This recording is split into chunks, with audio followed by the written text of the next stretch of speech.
Buenos días, jóvenes. El día de hoy vamos a iniciar la materia con el tema motivación y satisfacción en el trabajo. Esto en la materia que estamos iniciando, Administración de Personal 1.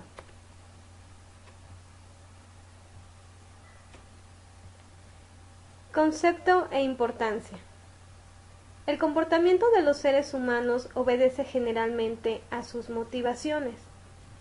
Las personas están interesadas en comportarse de determinada manera para obtener una satisfacción, como consecuencia de ese comportamiento. Toda la conducta humana es motivada. El bosquejo básico de la conducta humana es el siguiente: estímulo, necesidad, conducta, satisfacción o consecuencia. La necesidad, deseo, tensión, incomodidad, disconfort, impulso o inquietud que se presenta después del estímulo es lo que conocemos como motivación.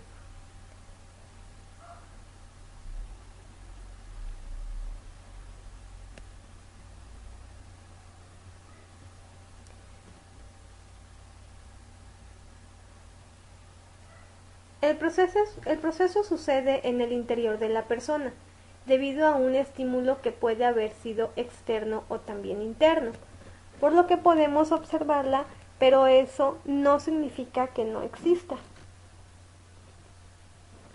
La misma persona puede desconocer lo que está motivando su comportamiento. No obstante, todos los comportamientos obedecen a alguna motivación, y esa motivación se manifiesta en una conducta o comportamiento que sí es observable y que busca obtener como consecuencia el sentirse satisfecho. Se distinguen básicamente dos clases de motivación y tres tipos de motivos.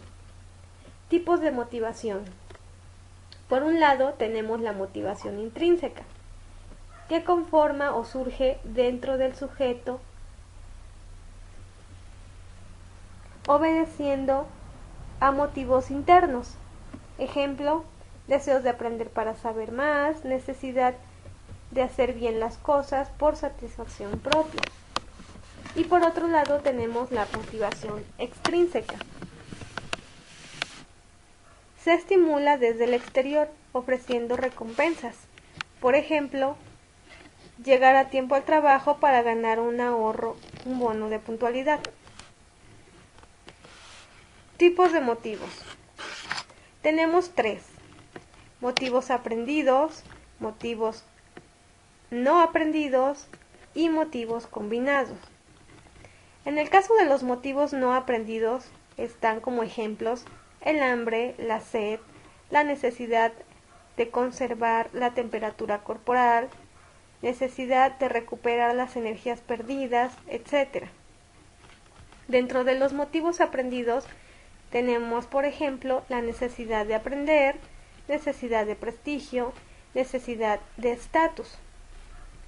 Y en motivos combinados tenemos, por ejemplo, el deseo sexual, el comportamiento materno, la necesidad de bienestar y del contacto.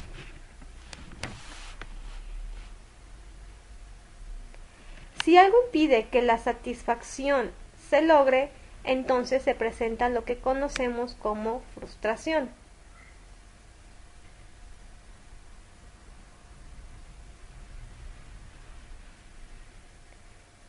Definición de motivación. La palabra motivación se deriva del vocablo latino movere, que significa mover. Podemos definir la motivación como el impulso que inicia, guía y mantiene el comportamiento hasta alcanzar la meta u objetivo deseado. Otras definiciones de motivación. Dessler lo considera como un ejemplo del deseo que tiene una persona de satisfacer ciertas necesidades. Frederick Herzberg dice: la motivación me indica hacer algo porque resulta muy importante para mí hacerlo. Kelly afirma que tiene algo que ver con las fuerzas que mantienen y alteran la dirección, la calidad y la intensidad de la conducta. Jones La ha definido como algo relacionado con la forma en que la conducta se inicia, se energiza, se sostiene, se dirige, se detiene y con el tipo de reacción subjetiva que está presente en la organización mientras sucede todo esto. Robbins publica la siguiente definición de motivación. Voluntad de llevar a cabo grandes esfuerzos para alcanzar las metas organizacionales, condicionada por la capacidad del esfuerzo para satisfacer alguna necesidad individual.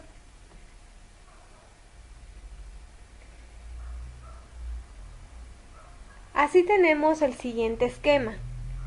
Necesidad intrínseca.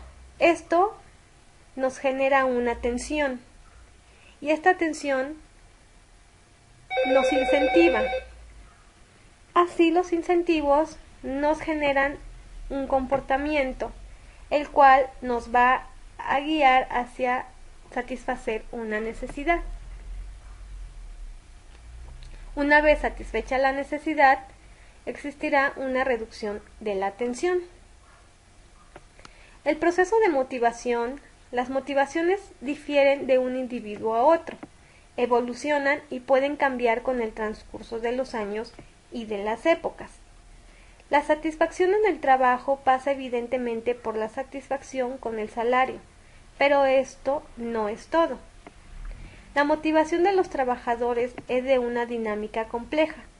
Las condiciones de trabajo, el entorno, el trato que se recibe de los superiores, el respeto y reconocimiento de los directivos por el trabajo de cada uno, la calidad de vida en el trabajo, etc., son también factores de satisfacción importantes y por lo tanto motivan a una persona a dar lo mejor de sí misma en su actividad.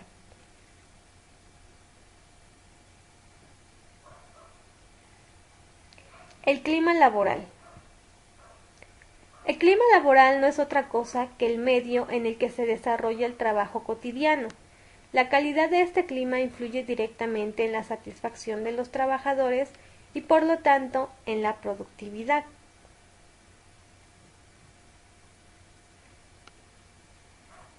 De aquella manera, mientras que un buen clima se orienta hacia los objetivos generales, un mal clima destruye el ambiente de trabajo, ocasionando situaciones de conflicto, malestar y generando un bajo rendimiento.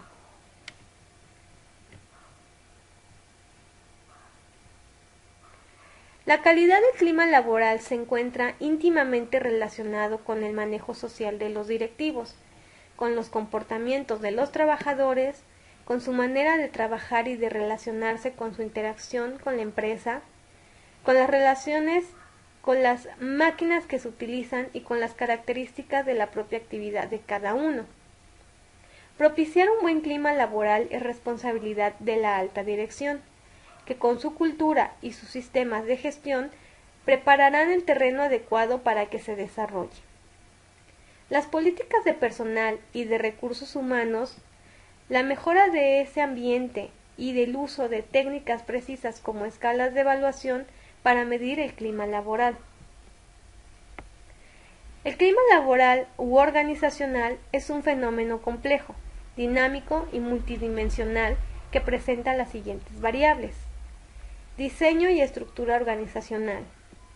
El tamaño de la organización conjuntamente con su organigrama y la cantidad de niveles jerárquicos, los puestos de trabajo, su división, cooperación y especialización de las funciones y tareas, la delegación, descentralización y centralización de la autoridad y la toma de decisiones. El medio ambiente y el entorno en general, cuyas incidencias son percibidas por el trabajador ya sea de forma directa o indirecta, posee también repercusión en el comportamiento laboral, siendo una característica importante por su variedad con la relación a las distintas organizaciones.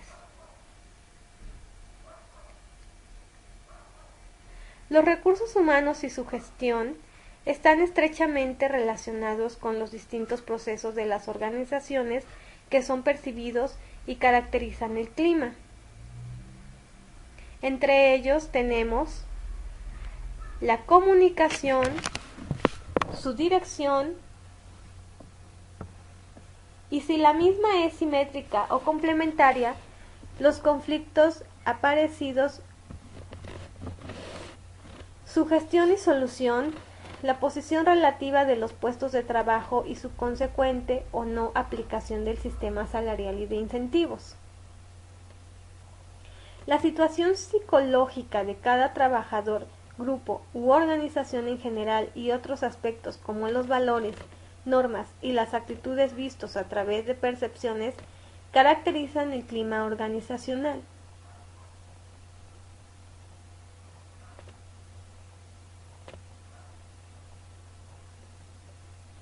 Los microclimas, o sea, como fenómeno para toda la organización, en ocasiones pueden presentarse con un carácter particular de una unidad adscrita a la organización o también un departamento o división. Esto se conoce como microclima, o sea que lo percibido por trabajadores de una unidad puede ser distinto a lo que perciben otras personas de áreas distintas de una misma organización, por lo que el clima puede manifestarse e identificarse en los niveles grupal, departamental o divisional, en unidades en toda la organización.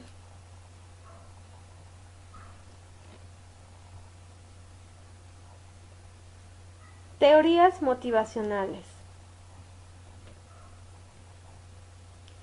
Teoría de Maslow.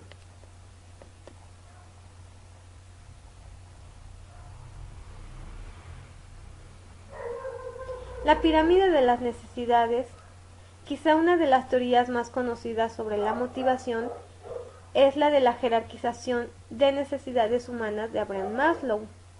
Esta teoría presenta una clasificación ordenada en una escala de necesidades humanas, donde a medida que se satisface un grupo de necesidades, el siguiente se vuelve dominante. Los primeros dos niveles de necesidades se consideran primarios o de orden inferior, y los siguientes tres niveles se consideran necesidades secundarias o de orden superior, ya que no adquieren importancia para el individuo hasta que pueden aspirar a satisfactores internos de naturaleza psicológica. No obstante que Maslow presenta este orden de prioridad, considerado como el orden normal o lógico, en diferentes etapas de nuestra vida y ante determinadas circunstancias, el orden puede variar. Es más, sabemos casos de personas que anteponen las necesidades a necesidades fisiológicas, necesidades de autorrealización. Pero esto no sucede en la mayoría de los individuos, y quizá tampoco en todas las circunstancias. Jerarquía de necesidades humanas y algunos satisfactores relacionados con el puesto.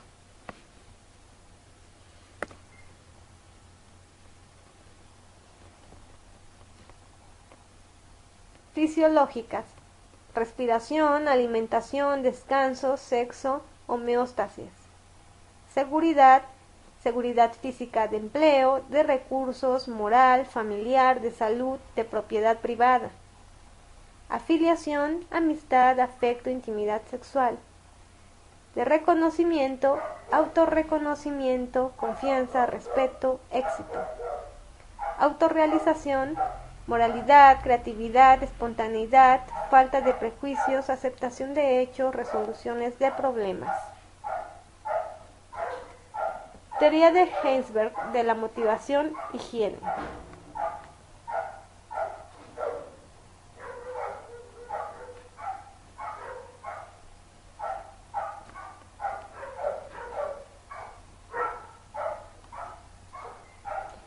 Frederick Heisenberg propuso la teoría de la motivación, higiene.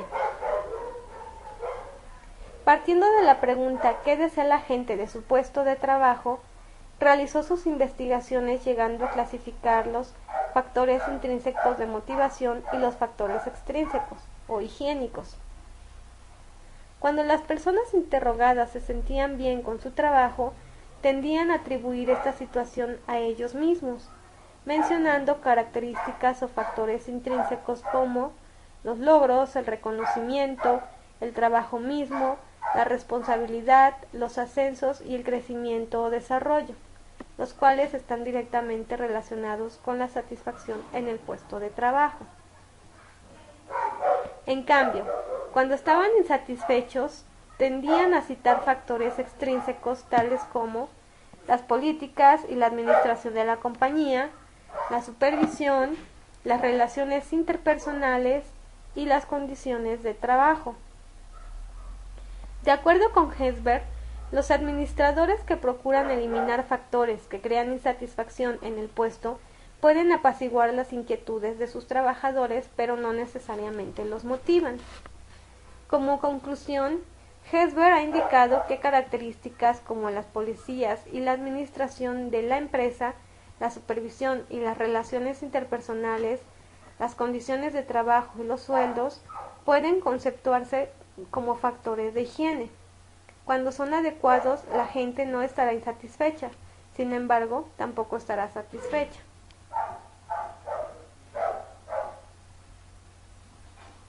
Factores de higiene.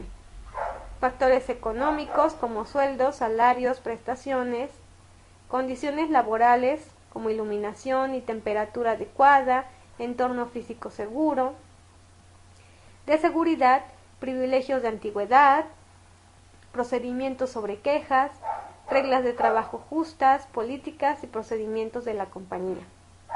Factores sociales, oportunidades para interactuar con los demás trabajadores y para convivir con los compañeros de trabajo. Categoría, títulos de los puestos, oficinas propias y con ventanas, acceso al baño de los directivos. Factores de motivación, trabajo estimulante, posibilidad de manifestar la propia personalidad y de desarrollarse plenamente, sentimiento de autorrealización, la certeza de contribuir a la realización de algo de valor, reconocimiento de una labor bien hecha, la confirmación de que se ha realizado un trabajo importante, logro o cumplimiento, la oportunidad de llevar a cabo las cosas interesantes, responsabilidad mayor, la consecución de nuevas tareas y labores que amplíen el puesto, brinden al individuo mayor control del mismo. Si deseamos motivar a la gente en su puesto de trabajo, Herzberg sugiere dar énfasis a los logros, el reconocimiento,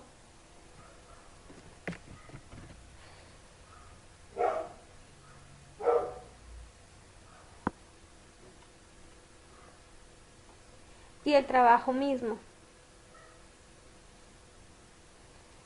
Estas son las características que verdaderamente motivan y satisfacen a la gente, porque las encuentran intrínsecamente gratificantes. Por ello, Herzberg los llamó factores motivadores.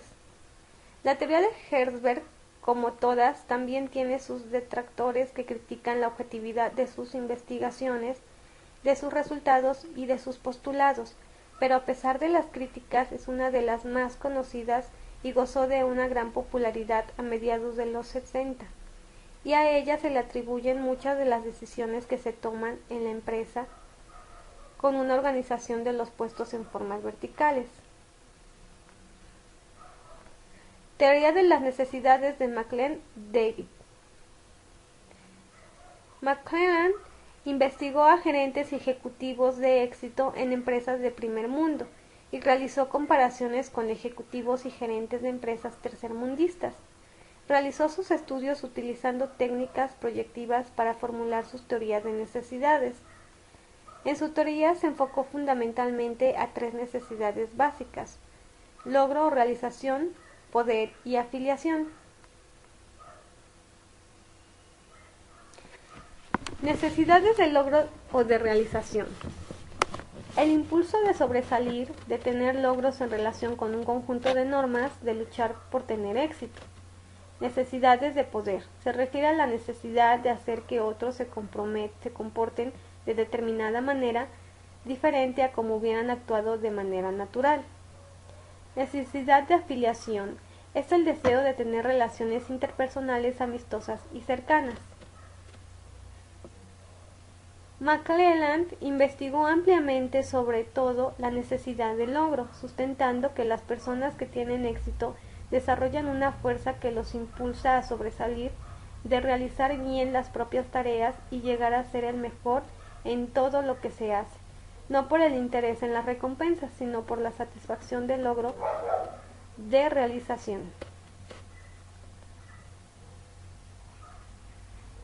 Según los resultados de sus investigaciones, a los ejecutivos eficientes les gustan las condiciones laborales en las cuales puedan asumir gran responsabilidad, correr riesgos calculados y fijarse metas de mediana dificultad. Los ejecutivos eficientes poseen una necesidad de logro mucho mayor que los ineficientes, ya que estos últimos muchas veces desarrollan más fuerte su necesidad de afiliación que la necesidad de logro. Por ello les interesa más sociabilizar que realizar bien sus tareas. Ahora bien, de acuerdo a lo anterior, según esta teoría de McClelland, los altos realizadores se sentirán más motivados en puestos donde prevalecen las siguientes características laborales: responsabilidad, oportunidad de recibir retroalimentación sobre su desempeño y riesgos moderados.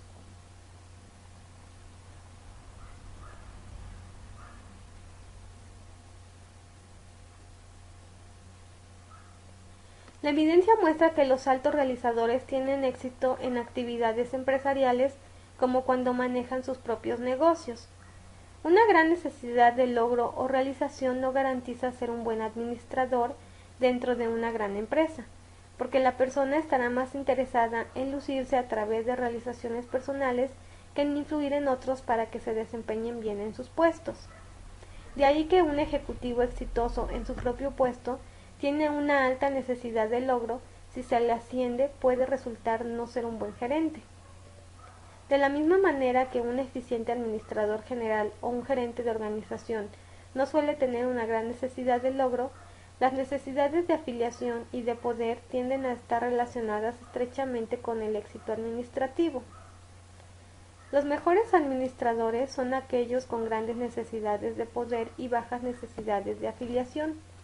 Incluso se puede afirmar que se requiere una alta motivación por el poder como requisito para la eficiencia gerencial.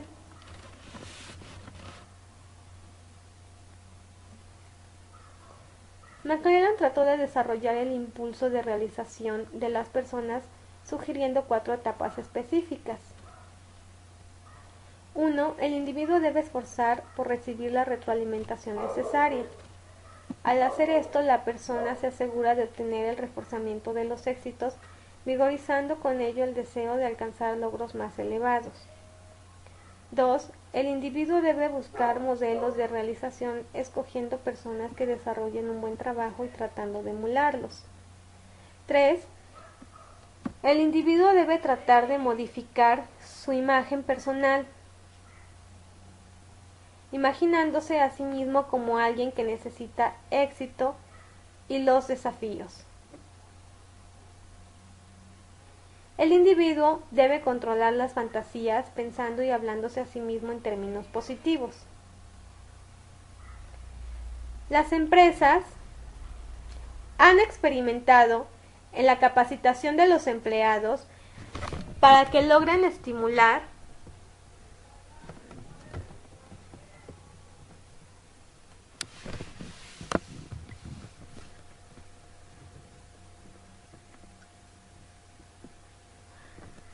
su necesidad de realización, enseñando a los individuos a pasar en términos de logros, triunfos y éxitos, con el propósito de tener disponibles grandes realizadores para los puestos que lo demanden. Sin embargo, también es necesario formar más y mejores líderes con una adecuada motivación, estimulando y desarrollando en estos casos sus necesidades de poder y de afiliación.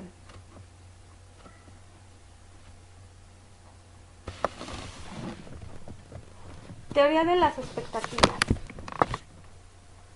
Actualmente muchos científicos enfocan su atención a los modelos de procesos que se interesan en explicar la forma en que la conducta se inicia, dirige, sostiene y detiene. El más conocido de estos modelos es el modelo de expectativas. El modelo sienta sus bases en las investigaciones realizadas por Tolman y Lewin, pero se asocia con investigadores contemporáneos como Brown, Lawler, Hackman y Porter. La teoría de las expectativas sostiene que los individuos son seres pensantes y razonables. Tienen creencias, se abrigan de esperanzas y expectativas respecto a eventos futuros en sus vidas, por lo que para analizar la motivación se requiere conocer lo que las personas buscan en la organización y cómo creen poder obtenerlo. La teoría formulada por Victor Brown establece que las personas toman decisiones a partir de lo que esperan como recompensa al esfuerzo realizado. En el ámbito de trabajo significa que prefieren dar un rendimiento que les produzca el mayor beneficio o ganancia posible. Pondrán mucho empeño si consideran que así conseguirán determinadas recompensas como un aumento de sueldo o un ascenso. La importancia de lo deseado depende de cada individuo. Del valor psicológico que se concede al resultado depende de su fuerza motivadora. Por supuesto que a veces las consecuencias no son tan satisfactorias como se suponía. Sin embargo, en el grado de expectativa, lo que decidirá si el sujeto pondrá empeño por alcanzar las recompensas. Este modelo ha sido probado y aceptado ampliamente porque parece coincidir con las experiencias personales y el sentido común. Cuanto más confiamos en recibir determinada recompensa o satisfacción, más nos esforzamos. Este es un esquema del modelo de expectativa simplificado, jóvenes. Hasta aquí terminamos con estos temas. A continuación les voy a pedir que realicen las actividades que les dejé en la pizarra. Y en una hora a partir de que terminen de ver este video, nos vemos para realizarlo.